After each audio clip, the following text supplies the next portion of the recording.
রাজধানীর আগারগাঁয়ে পঙ্গু হাসপাতালে অভিযান চালিয়েছে দুর্নীতি দমন কমিশন। সকালে এমআরআই সিটি স্ক্যান করাতে অনিয়ম দুর্নীতির অভিযোগে প্রায় 4 ঘন্টার অভিযান চালায় সংস্থাটি। দুদকের সহকারী পরিচালক রাশিদুল হাসান জানান, দুটো এমআরআই মেশিনের মধ্যে একটি 5 বছর ধরে নষ্ট, অন্যটি 2 বছর ধরে বিকল। আর নিটোর পরিচালক অধ্যাপক ডাক্তার আবুল কেনান বলেন, বাজেট বরাদ্দ হলে দ্রুত সময়ের মধ্যে ঘাটতি পূরণ হবে। সঞ্জিতা প্রিয়র প্রতিবেদন। দেশের সবচেয়ে বড় 1000 শয্যা বিশিষ্ট জাতীয় অর্থোপেডিক হাসপাতাল ও পুনর্বাসন প্রতিষ্ঠান নিটোর, যা পঙ্গু হাসপাতাল নামে সবার কাছে পরিচিত।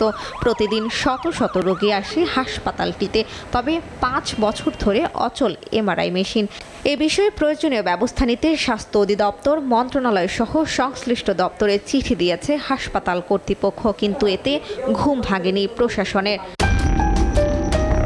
দুটো এমআরআই মেশিনের মধ্যে একটি মেশিন 5 বছর ধরে নষ্ট, অন্যটি 2 বছর ধরে বিকল।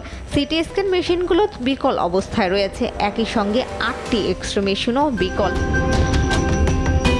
এমআরআই সিটি স্ক্যান করতে এসে ভোগান্তিতে পড়তে হচ্ছে, এমন অভিযোগের ভিত্তিতে পঙ্গু হাসপাতালে অভিযান পরিচালনা করে দুদক।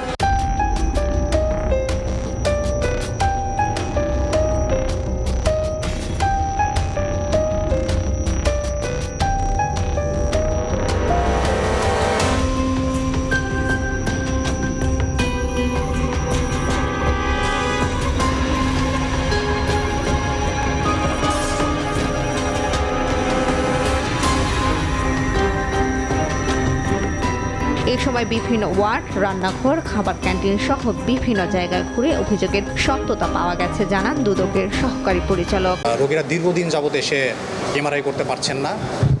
এর প্রধান কারণ হিসেবে যেটি দেখলাম, একটি এমআরআই মেশিন 5 বছর ধরে নষ্ট, আর একটি এমআরআই মেশিন অলমোস্ট 2 বছরের বেশি এই সময় ধরে নষ্ট। খাবারের বিষয়ে আমরা যেটি দেখলাম যে খাবারের যে ক্যান্টিনের পরিবেশগত একটু ত্রুটি রয়েছে। 4 ঘন্টা 4.5 ঘন্টা যাবত এখানে আছে। সেই সময় আমাদের অভিজ্ঞতা যেটা বলে যে দালাল দৌরাত্ম্য একদম নির্মূল হয়ে গেছে এটা বলবো না, বাট আগের চেয়ে কমেছে আর কি। এখানে মেশিনারিজ সংক্রান্ত যে বিষয়গুলো ছিল, এগুলোর কিছু রেকর্ডপত্র আমরা সংগ্রহ করেছি এবং পরবর্তীতে আমরা রেকর্ডপত্রগুলো যাচাই বাছাই করে এখানেও যদি কোনো আমরা অনিয়ম পাই, সেটার ভিত্তিতে আমরা কমিশনে সুপারিশ জ্ঞাপন করব। এদিকে নিটোর পরিচালক জানান, বারবার কর্তৃপক্ষকে জানালেও কোনো সুরাহা মেলেনি। এমআরআই সিটি স্ক্যান মেশিনগুলো আমাদের কার্যকর আছে কিনা, এই মুহূর্তে কার্যকর নাই।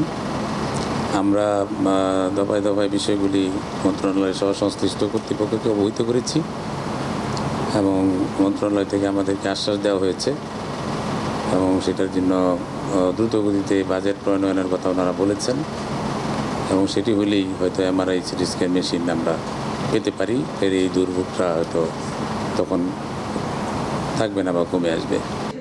হাসপাতালটিতে দালালের দৌরাত্ম্য অনেকাংশেই কমেছে, তবে কারো কোনো সংশ্লিষ্টতা পাওয়া গেলে আইনের আওতায় আনা হবে বলেও জানান নিটোর পরিচালক। ভিতর থেকে স্থানীয়ভাবে আমাদের যতটুকু করবার আমরা চেষ্টা করছি এটি যাতে না হয়। সঞ্জিতা প্রিয়, এসএটিভি, ঢাকা।